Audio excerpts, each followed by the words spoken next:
어둡습니다. 이 어둠이 언제 거칠지는 모릅니다. 우리에게 희망은 남아 있습니다. 대한민국을 다시 한번 위대하게. 새벽당이 이 어둠을 밝히겠습니다.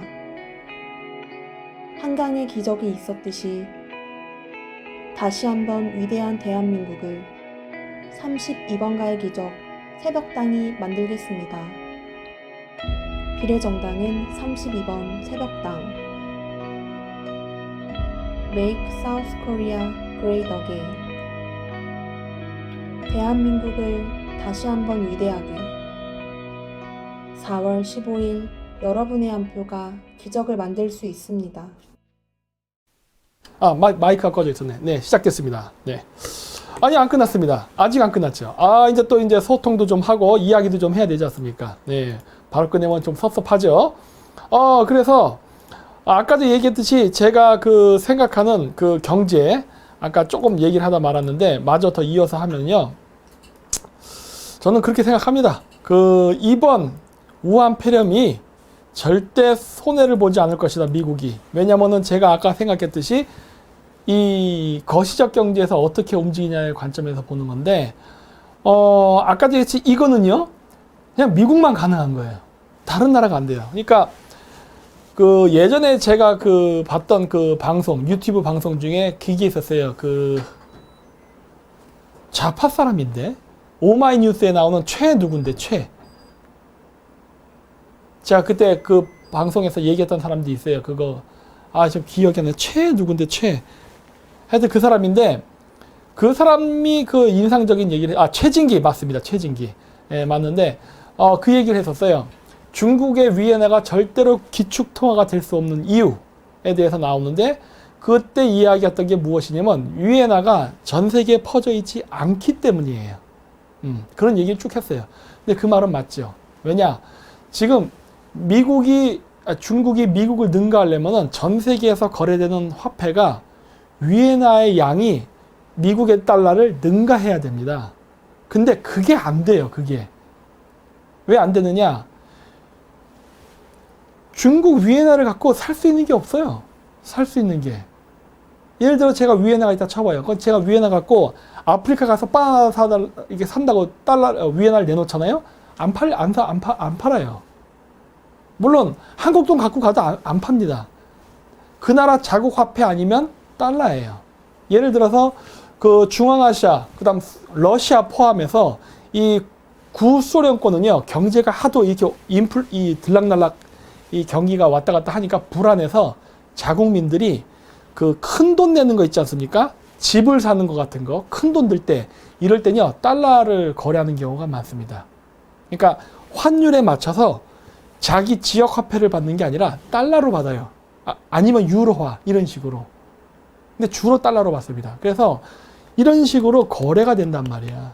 근데 이 달러가 많이 퍼지려면은요, 전제 조건이 있습니다. 그 전제 조건이 무엇이냐면, 다른 나라가 달러를 가지고 있어야 돼. 그게 전제 조건이죠. 근데, 그러면 어떻게 다른 나라가 달러를 가질 수 있느냐가 문제점입니다. 미국이 달러를 많이 찍어놔도 그 달러를 다른 나라가 갖고 있어야 돼요. 다른 나라가 갖고 있어야 그 달러를 가지고 서로 교환이 되면서 경제가 일어나는 거란 말이야. 근데 달러가 없으면 안 되잖아요. 그럼 달러를 어떻게 하면 가지게 할 수 있느냐인데, 옛날 때는요, 특히 한국 같은 나라, 이런 나라들은 냉전 시대 때 미국하고 군사동맹 관계를 이용해서 한국의 대규모 산업을 일으켜서 공업화를 시켰다고요. 그러니까 미국이 1차 세계대전, 2차 세계대전 때 돈을 벌었는데, 그때 미국이 돈을 벌었던 방법은 제조업이었습니다. 전쟁이 났으니까 거기다가 군수물자 팔아먹어가지고 돈을 왕창 벌었어요. 그래서 미국이 어마어마한 제조업 국가였다고요. 세계 제조업의 거의 대부분을 다 장악했었죠. 그래서 제가 어렸을 때도 미제라는 말이 있었어요. 미제 초콜릿, 미제 자전거, 미제 자동차, 이런 말을 많이 들었었어요. 그랬는데, 이게 미국이 2차 세계대전 이후에 유럽이 막 초토화됐을 때 미국이라는 나라를 능가할 수 없게 유럽의 그 과거 열강 국가지요. 식민지를 개척했던 영국이 됐던 프랑스가 됐던 독일이 됐던 이런 나라들이 전쟁 이후에도 미국에 따라올 수 없게 미국을 능가할 수 없게끔 하기 위해서 세계의 경제의 흐름, 즉 돈줄기의 흐름을 대서양에서 태평양으로 옮겨버립니다. 그러면서 미국도 동부 지역만 일방적으로 개발되고 서부 지역이 좀 낙후돼 있었잖아요. 그래서 국토를 균형적으로 발전시킬 수 있는 그런 여러 가지 이점도 있었기 때문에 서쪽을 대개발을 시작한다고. 그러면서 미국의 서부 쪽과 태평양을 맞보고 있는 연안 국가들을 공업화시켜서, 즉 미국이 갖고 있던 산업을 냉전 시대 때 자국과 동맹 관계를 가진 국가들에게 산업 시설을 이전을 시켜서 아웃소싱을 줬다고요. 그래서 물건을 만들게 한 거예요. 한국 제품, 일본 제품 이런 것들. 그래서 물건을 만들면 어떻게 돼요? 만들어진 물건이 미국으로 수출이 돼요. 물건을 파는 거죠. 그러면 우리는 미국은 뭘 하냐? 달러를 주는 겁니다. 예. 그러면 한국은 어떻게 돼요? 그 달러를 받는 거예요. 그러니까 이제 달러가 있으니까 또 그 달러를 가지고 또 다른 나라에 가서, 그때 미국이 했던 게 뭐예요? 근본이 이제 없어진 다음에 5.1달러라 그래서 석유랑 달러를 묶어버렸잖아요. 그러니까 어떻게 돼? 한국이 물건 생산하려면 석유가 필요해. 중동에 가야 돼. 근데 중동에서 석유 살라니까 뭘 그래요? 달러 내놔 그러는 거예요. 그래서 달러를 준다고요. 그렇죠? 달러를 주고 원유를 받고 물건 만들고 미국에 팔고 미국은 다시 달러를 주고, 이렇게 해서 초창기에는요 미국과 군사 동맹을 맺은 나라를 중심으로 달러가 퍼졌어요. 한미 동맹, 한일 동맹, 미독 동맹 이런 식으로 미국과 냉전 시대 때 같은 자유진영 국가들, 우리끼리 잘 먹고 잘 살자 이런 식으로 연대를 하면서 달러가 그렇게 퍼져나갔습니다. 그렇게 쭉. 그래서 산업국가들은 잘 살고 산업국가가 아닌 나라는 못 살았어요. 왜 못 살았느냐? 미국하고 어떤 그 무역관계에 있지 않은 나라들은 달러가 필요 없잖아. 미국에 물건 수출할 것도 아닌데. 그러니까 달러가 없어요. 필요 없기도 하고 달러가 없어. 근데 문제는 뭐다? 좀 괜찮은 물건. 예를 들어서 옛날 때 일본 소니가 잘 나갔으니까 이런 괜찮은 물건을 살려 한다거나 아니면 이렇게 여러 가지 하고 싶을 때 이게 죄다 달러가 되는 거야. 달러가 없잖아요. 그리고 산업화를 시켜도 소용이 없는 게 미국이 야, 너 나랑 친해?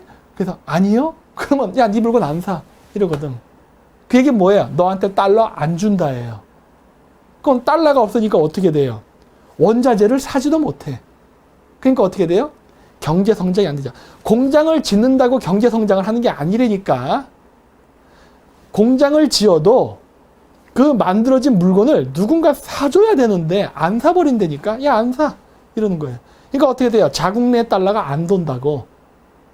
그렇게 해서 미국이 한정된 국가에만 달러를 주면서, 즉 냉전 국가들, 대립되는 국가들과는 달러 안 주는 거예요. 내가 너한테 달러 왜 줘? 이런 식으로 했던 거예요. 그래서 여러분들 잘 모르시겠지만은 91년도에 소비에트가 붕괴됐던 당시에 지금 저희가 있는 이 스튜디오 같은 이런 방, 이런 거 방 하나가 100달러였습니다.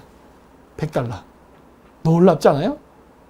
옛날 때 제가 영국에를 제가 2000년에 갔어요. 2000년. 예. 아사히 신문지 학생 끝나고 1999에서 2000년까지인가 한 1년 동안을 영국 유학을 했거든요. 그때 당시에 제가 체코를 갔습니다. 체코슬로바키아. 체코를 갔는데 그때 당시에 체코에 딱 갈 때 여기 100달러 딱 있으면은 VVVIP예요. 100달러. 어마어마했어요.